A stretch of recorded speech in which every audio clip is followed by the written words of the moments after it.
अब आप देखिए ट्रेड डिस्काउंट। तो मैं बात कर रहा था ट्रेड डिस्काउंट की। ट्रेड डिस्काउंट जो होता है वो सेलर देता है जब परचेज़र लार्ज क्वांटिटी में गुड्स को ख़रीदता है, ठीक है।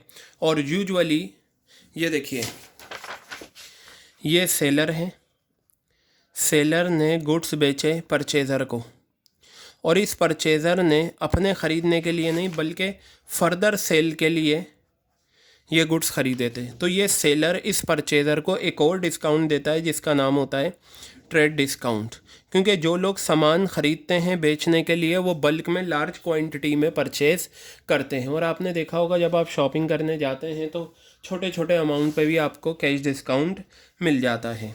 क्लियर है। अब चलिए हम इनके डिफरेंसेस भी देख लें, कैश डिस्काउंट और ट्रेड डिस्काउंट के क्या क्या डिफरेंसेस होते हैं। तो देखिए यहाँ पर क्या है, इनके बेसिस भी दे रखे हैं, यानी कि इन बेसिस पर इनको क्या किया गया है, डिफरेंशिएट किया गया है। देखिए ट्रेड डिस्काउंट जो दिया जाता है वो सेल और परचेज ऑफ सर्टेन क्वांटिटी, यानी कि अगर आप इतनी पर्टिकुलर क्वांटिटी ख़रीदेंगे तभी ट्रेड डिस्काउंट दिया जाएगा। जैसे फॉर एग्ज़ाम्पल मान लीजिए ये सेलर है और ये सेलर जो है प्लास्टिक बॉटल्स सेल करता है, प्लास्टिक बॉटल्स ये सेल करता है, ठीक है। इसने ये कहा जी अगर कोई मुझसे 100 बॉटल्स परचेज़ करेगा मिनिमम क्वांटिटी, यानी कि इतना, तो मैं उसे ट्रेड डिस्काउंट भी दूंगा। क्या दूंगा? Trade discount. और अगर वो मुझसे एक ख़रीदता है, दो ख़रीदता है, तीन ख़रीदता है तो मैं उसे कैश डिस्काउंट उसके हिसाब से, लेकिन अगर 100 ख़रीद ले तो मैं उसे ट्रेड डिस्काउंट भी दे दूंगा। तो बताया इट इज़ अलाउड, ये अलाउ किया जाता है ऑन सेल और purchase of certain quantity. Certain quantity यहाँ कितनी हो गई? 100। दूसरा बताया it is allowed on payment being made और on before a certain date.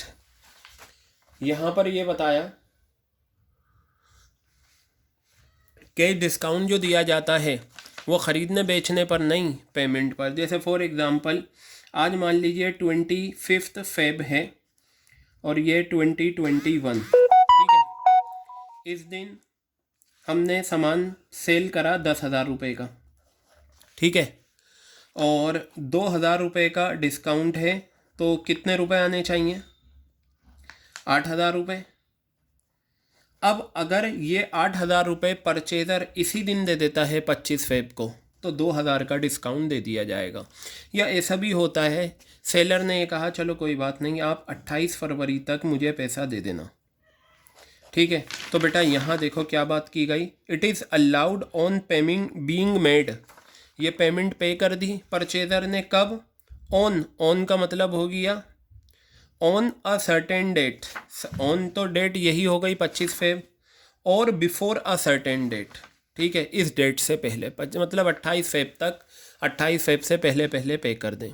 तो पता चला कैश डिस्काउंट पेमेंट पर किया जाता है और ट्रेड डिस्काउंट सेल और परचेज पे किया जाता है। क्लियर है। अब यहाँ देखिए it is allowed on both cash and credit sale और परचेज, यानी कि ट्रेड डिस्काउंट जो होता है वो कैश और क्रेडिट दोनों ट्रांजैक्शन पे होता है, ये सिर्फ और सिर्फ पेमेंट पे होता है। यहाँ हमने कैश और क्रेडिट की बात करी ही नहीं, सिर्फ पेमेंट की। क्लियर हो गई बात ये। अब यहाँ देखिए, याद रखिएगा अकाउंटेंसी में ट्रेड डिस्काउंट के लिए कोई जगह नहीं है, ट्रेड डिस्काउंट अकाउंटेंसी में रिकॉर्ड नहीं होता। Trade discount is not recorded separately in the books of account, ये अकाउंट्स के बुक्स में रिकॉर्ड नहीं होता। तो अकाउंट्स में क्या रिकॉर्ड होता है? Cash discount is recorded separately in the books of account, ये अकाउंट्स में रिकॉर्ड होता है। क्लियर हो गई बात ये। 3 पॉइंट ये आपने कर लिए, ठीक है। अब यहाँ पर एक पॉइंट हम और ले लेते हैं, 4 पॉइंट कर लेते हैं हम, ठीक है। Relation, it is related to sale and purchase of goods, यानी कि जब हम गुड्स को ख़रीदेंगे और बेचेंगे तभी ट्रेड डिस्काउंट दिया जाएगा, और ये पेमेंट से रिलेटेड होता है। तो पता चला ट्रेड डिस्काउंट यूजुअली हमें तब मिलता है जब हम मार्केट में कोई एक पर्टिकुलर क्वांटिटी परचेज करते हैं, और कैश डिस्काउंट हमें यूजुअली तब दिया जाता है जब हम पेमेंट रिसीव और पे करते हैं। क्लियर है? तो ये आपका ट्रेड डिस्काउंट और कैश डिस्काउंट हो गया। 4 पॉइंट हमने कवर अप कर लिए।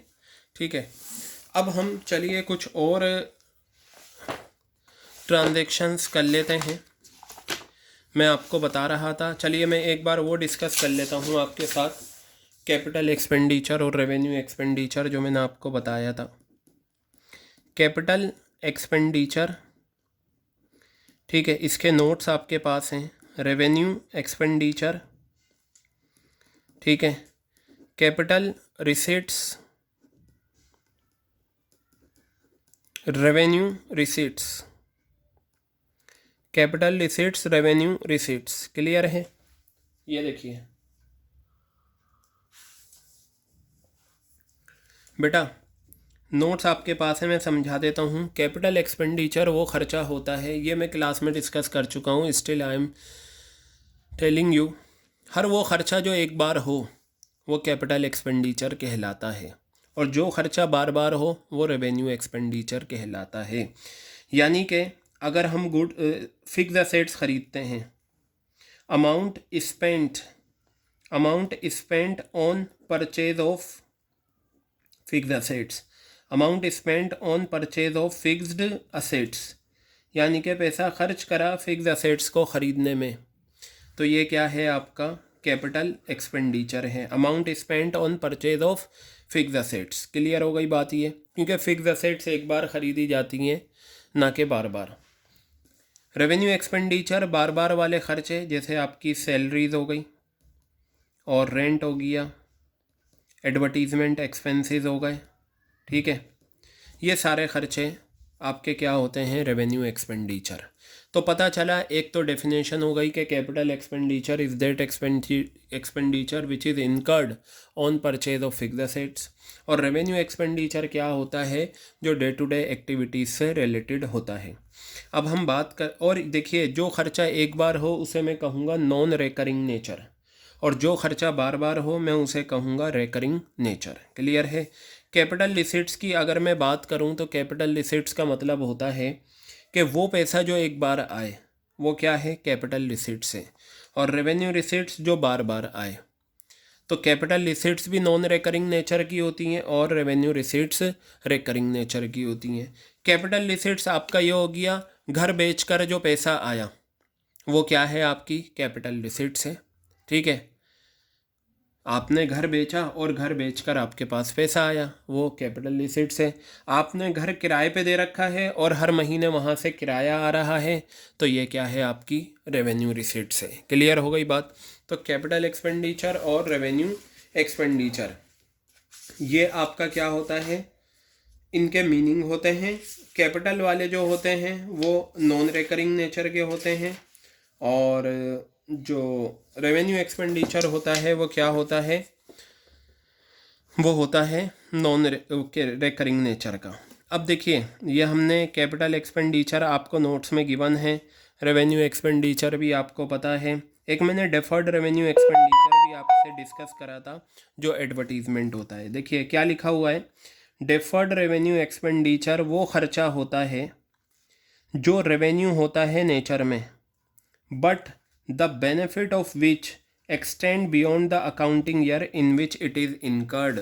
मतलब अगर आपने 2016 में एडवर्टीज़मेंट पे ख़र्चा करा 1 करोड़ रुपए का, तो ख़र्चा तो आपने 2016 में करा है एक ही बार 1 करोड़ रुपए, लेकिन इसका फ़ायदा आने वाले कई सालों तक मिलेगा। तो ये बताया, the benefit of which extend बढ़ जाता है बियॉन्ड द अकाउंटिंग ईयर। यहाँ अकाउंटिंग ईयर कितना है? 2016। इन विच इट इज़ इनकर्ड, यानी कि 2016 में ख़र्चा हुआ है लेकिन इसका फ़ायदा आने वाले कई सालों तक मिलेगा। इसका एग्जाम्पल बताया, large expenditure incurred on advertising. Advertising पर हमने हेवी खर्चा करा to introduce a new product in the market. हमें एक प्रोडक्ट मार्केट में लॉन्च करना था, तो हमने एडवर्टीज़मेंट पे एक लार्ज अमाउंट खर्च करा। क्लियर हो गई बात। तो ये आपका क्या हो गया, डेफर्ड रेवेन्यू एक्सपेंडिचर हो गया। क्लियर हो गई ये चीज़। तो बेटा ये देखो इस तरीके के भी क्वेश्चन आ जाते हैं। क्लासिफाई यानी कि इन ट्रांजैक्शन को पढ़कर आपको ये बताना है कि कौन सा कैपिटल एक्सपेंडिचर है, कौन सा रेवेन्यू। देखिए प्रीलिमिनरी एक्सपेंसेस, ये तो आपका डेफर्ड रेवेन्यू एक्सपेंडिचर के एग्जाम्पल आपने लिख लिए होंगे।